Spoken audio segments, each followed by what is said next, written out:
Bonjour, Chuganabila, comme on dit à Okinawa, et sur cette chaîne, Shiryu Akunichi Juku, la chaîne où on parle d'Okinawa, la chaîne où on parle du Japon, de langue japonaise, d'arts martiaux du Japon, d'arts martiaux d'Okinawa bien sûr, bref, de tout ce qui vous intéresse concernant le Japon et Okinawa en particulier. Aujourd'hui, on va parler d'un kata, ou plutôt de plusieurs katas, Passai, ou Bassai si vous êtes dans le karaté Shoto, Shito, Wado. Allez, c'est parti. Vous pensiez que j'avais oublié mon mantra, c'est-à-dire s'abonner, mettre le pouce en l'air et puis partager. Ben non, j'ai pas oublié vu que la chaîne est quand même très peu référencée. Si vous pouviez me donner un petit coup de main pour que justement les choses changent, eh bien n'hésitez pas, partagez si vous êtes déjà abonné, mettez le pouce en l'air si la vidéo vous a plu, ce que je souhaite. Et puis, il ne nous reste plus qu'à commencer. Allez, c'est parti, Passai. Alors pourquoi est-ce que je dis Passai? Parce qu'en fait, c'est comme ça qu'on dit. La plus vieille occurrence écrite de ce kata, c'est en 1896. Pourquoi 1896? Parce qu'il y avait une revue, l'éducation à Okinawa, donc quelque chose d'assez officiel, puisque quand on parle d'éducation, c'est comme en France, l'éducation nationale, donc là c'est l'éducation, c'est le milieu scolaire en fait, c'est le milieu académique. Donc en 1896, dans cette revue, il était question de 3 katas qui étaient écrits, présentés de la façon suivante: Nai Hanchi, Kusanku et Passai. Vous voyez, avec un P et non pas avec un B, avec un B. Donc Passai, c'était ces 3 katas. Ça, vous allez me dire, comment est-ce que je sais ça? C'est dans un article qui a été écrit ou un livre, je ne me souviens plus. Bref, en tout cas, c'est quelque chose qui est de la plume de Kadekalu Toru. Kadekalu Toru, c'est un chercheur très appliqué et de confiance qui publie beaucoup de choses sur l'histoire du karaté okinawanais. Ça, c'était pour la petite parenthèse. Donc vous voyez, en 1896, ça date déjà, mais c'est pas si vieux, ce qui nous confirme bien que le karaté, tel qu'on le connaît à l'heure actuelle, c'est quelque chose de récent. En 1896, on disait Passai et non pas Bassai. C'est par la suite, quand Funakoshi est arrivé à la métropole, il a commencé à changer les noms des katas. Et donc de Passai, on est passé à Bassai. La différence n'est pas très grande. Il faut vraiment s'attacher au P ou au B. Justement, dans les langues d'Extrême-Asie, P et B, souvent c'est indifférencié. Même nous en français. Quand vous êtes enrhumé, est-ce que vous dites un P? Est-ce que vous dites un B? C'est kiff-kiff quoi. Forcément, si Funakoshi s'est mis à dire Bassai et à l'écrire surtout, dans la Wado d'Otsuka par la suite, on dit aussi et on écrit Bassai. C'est toujours le cas à l'heure actuelle. Le kata s'appelle Bassai. Voilà. Dans l'école Shito-Ryu de Mabuni Kenwa, c'est pareil. Il est question aussi de Bassai. Alors qui est décliné sous divers katas, on en parlera après, bien sûr. Mais ça reste Bassai. À Okinawa, selon les courants, même selon les personnes, certains disent Patsai. Vous voyez, il y a un T qui vient. Il n'est plus question de Passai, il y a un T, Patsai. Ça, c'est pareil, c'est juste une variante phonétique. Fondamentalement, le mot ne change pas. Alors, vous allez me dire, qu'est-ce que ça veut dire que Passai? Passai, ça veut rien dire. C'est ça le problème. Et Patsai, pareil. Ça veut rien dire. C'est juste un son. Pourquoi? Je l'ai dit plusieurs fois, mais je vais encore le redire. Les Okinawanais, qui avaient pris l'ensemble de leurs katas depuis la Chine, le sud de la Chine, avaient entendu comment ces katas se disaient. Justement, ce n'était pas du chinois standard, c'était le Minnan 3, donc c'était la langue des Ming, du chinois du sud. Voilà. On a quelque chose d'un peu similaire, je vous dis ça pour que vous compreniez un petit peu mieux, qui s'est produit en français. En France, on a ces petites fenêtres. Bon, maintenant on appelle ça Velux. Là, tout en haut de nos toits, là, ce qu'il y a là, par exemple. Normalement, ça, c'est un vasistas. C'est comme ça qu'on dit. Moi, ma grand-mère disait ça, ma mère aussi. Bon, maintenant, on dit Velux.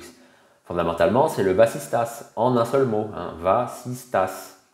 Oui, mais ça vient d'où ce mot? En fait, c'est de l'allemand, parce que les Français avaient entendu, quand les Allemands ouvraient leur toute petite fenêtre là, qui était protégée sur leur porte, ils disaient en allemand, ça me sert, j'ai fait de l'allemand au collège et au lycée, Vasistas. Voilà. Vous voyez, il y a un D. Vasist das. Tout simplement, ça veut dire qu'est-ce que c'est. Et donc, les Français ont retenu cette phrase, cette question, Vasist das, mais ils n'ont pas bien entendu. Et puis peut-être que certains Allemands prononçaient peut-être un peu plus le D comme un T.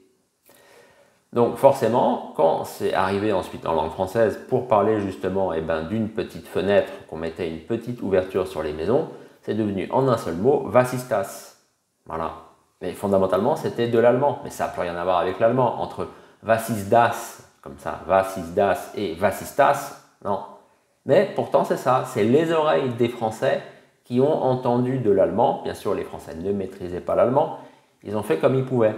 Et bien, les Okinawanais, je reviens à Okinawa, ont fait exactement pareil. Ils entendaient des mots en chinois du Sud qui ne collaient pas avec leur langue d'Okinawanais, avec l'Okinawanais, et ils ont bricolé. Donc, ils ont entendu quelque chose comme passa, ou je ne sais pas quoi, passai, ou basse, je ne sais pas.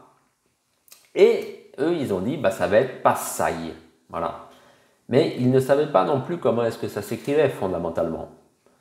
Alors, il y a plusieurs théories. On dit que ça vient de la danse du lion, parce que justement, le lion, c'est ça ou c'est chat dans le sud, et que pa ou paille, ça désigne aussi le lion qui danse, donc la danse du lion, le lion en rythme. Donc, peut-être ça viendrait de là. C'est une hypothèse comme une autre, mais on n'en sait rien. Ce qu'on sait, c'est que je viens de vous le dire, passai ne veut rien dire. C'est juste des sons. Voilà, ça a une valeur phonétique.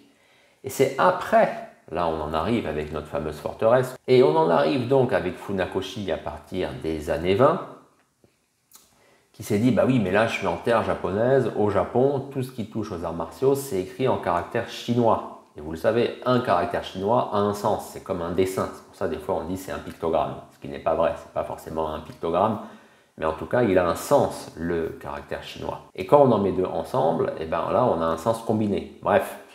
Donc Funakoshi s'est dit, on a passai, il faut que je trouve des caractères qui vont faire sens avec ce son de passai, avec ce mot passai. Donc il a pris un premier caractère, c'est batsu. Et ça a le sens fondamentalement de tirer, retirer. Par exemple, quand il y a l'art martial batto, le batto, c'est ça en fait, c'est dégainer, c'est retirer son sabre. Et bien là, c'est pareil. Mais Funakoshi n'a pas pris ce sens-là. Ce caractère, batsu, a un troisième sens qui est passer, aller au-delà, franchir. Par exemple, quand vous êtes dans le métro et qu'il y a une station que vous passez, que vous la sautez, littéralement, eh bien, ça s'appelle comme ça. On peut employer là ce caractère dans ce sens-là. Donc, plutôt que, en fait, attaquer, vaincre la forteresse, c'est pas ça en fait, c'est qu'on la passe. Qu'il y a cette espèce donc de place forte, plus qu'une forteresse, une place forte, quelque chose qui est défendu, qui empêche de passer, et il faut aller au-delà, il faut la franchir, il faut la traverser. Alors bien sûr, peut-être en vainquant les personnes qui l'occupent, qui la gardent, mais fondamentalement, ce n'est pas l'idée en fait d'attaquer la forteresse. Parce que généralement, on prend une forteresse et on y reste. Là, non, en fait, on va au-delà de la forteresse. C'est ça le sens de ce caractère. En japonais, il est question de kiwadatsu. Demandez à des japonais si vous en connaissez, qu'est-ce que veut dire kiwadatsu? Il n'y a pas l'idée de combat, il n'y a pas l'idée de prendre une forteresse. Au contraire, je vous dis, c'est l'idée de la franchir, de la passer. Ça, c'était pour l'explication entre donc passai, basai, qu'est-ce que ça veut dire? Est-ce qu'il y a un sens? Est-ce qu'il n'y en a pas? Retenez donc que passai, il n'y a pas de sens. Basai, selon Funakoshi, la manière dont il l'a écrit, oui. Alors bien sûr, vous allez me dire, mais tu nous disais que c'était batsu. Oui, mais dire batsusai, vous voyez, on a du mal. Batsusai, non. Donc le tsu saute et il reste que le su, donc ça fait bassai. On en arrive à la fin de cette première partie, car oui, en fait, j'ai divisé la vidéo en deux parties. Sinon, ça aurait été beaucoup trop long et un peu trop fastidieux à suivre. Alors n'oubliez pas, si vous voulez en apprendre plus sur le karaté okinawanais et notamment le shurite et le tomalité, auquel Passai est rattaché, lisez Karaté Kobudo à la source. Il est en vente sur Amazon, on le trouve chez les bons libraires. Contactez-moi si vous en souhaitez un exemplaire dédicacé. On se retrouve la semaine prochaine pour une nouvelle vidéo et dans un peu plus longtemps pour la suite donc de Passai.